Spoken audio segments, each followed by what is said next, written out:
to be honest and say I didn't ask the question, why me? Because again, I know God is sovereign, but I asked God, what do you want me to get out of this?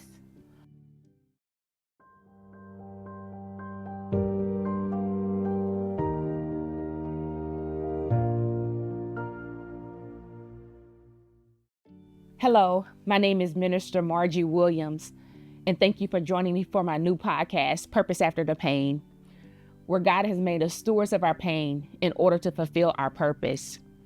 Man, who would have ever thought that I would be starting such a podcast? But one thing I do know is in pain, God gave me purpose, and I'm going to use what God allowed me to go through to share with others. I want to just take you back to why it is that I'm doing this. In the midst of my second miscarriage, again, was very emotional. I was already showing I was close to 8 weeks, and I was already showing and having to go through the process of being told now that I'm no longer pregnant. And in the midst of me going through, in the midst of me being emotional, being distraught, I heard clear as day, God say, purpose after the pain. Now, at that moment, I couldn't tell you what that meant outside of, okay, God, I hear you clearly, but I didn't know that he was going to allow me to go through so that I can share my story and many other women's stories with you who have gone on this journey of parenthood and experiencing pregnancy loss, miscarriages, or infertility as a whole. My prayer and my goal as you hear these podcasts is that you're encouraged, that you know that you're not alone. One of the things being in this process and in this journey, because I'm still in this journey, is that the enemy can have you feel like you're alone, like you're the only one going through, make you feel less than, maybe I'm not the woman that I thought I was, or even some of the thoughts of I can't give my husband what I should be able to give him. So it can make you feel like you have low self-esteem, can put you in a depression.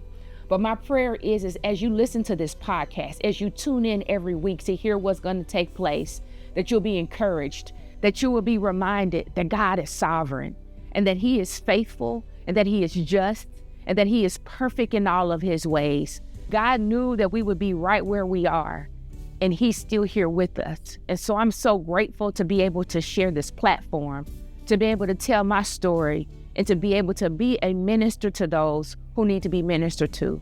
Again, I know that I'm still going through my process. I can't tell you that my emotions are 100% there, but I'm willing to do the work so that the work can be done for others. So I hope you'll join me on this journey. I'm truly excited.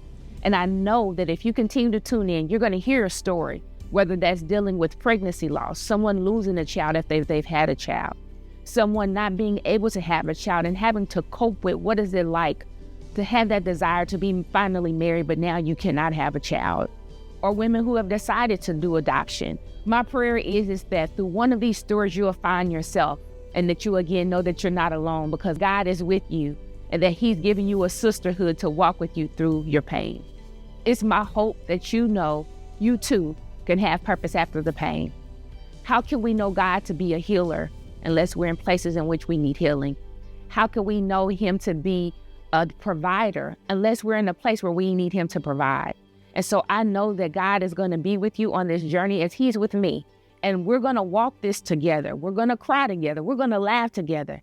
But we're going to be in this together, because I'm reminded, even in God's word, that he told us that he'll never leave us nor forsake us. But even as it comes to a spiritual family, he told us to bear one another's burdens. And so that's my prayer. My prayer is through this podcast, you understand there's someone to walk with you through. There's someone that you can lean on. And hey, sometimes I may need to lean on you. But the thing is we're there together to endure, to have joy, to again have those sad moments. But we don't want you to stay in a place of depression. I'm reminded of going through my process and needing that support, that I had a man of God who decreed and declared God's word to me. My apostle, Dr. Dana Carson, told me these words after experiencing my second miscarriage. After contacting him, crying profusely, he said, "Who is God? What has God said? This is just a part of your process. You will not be depressed.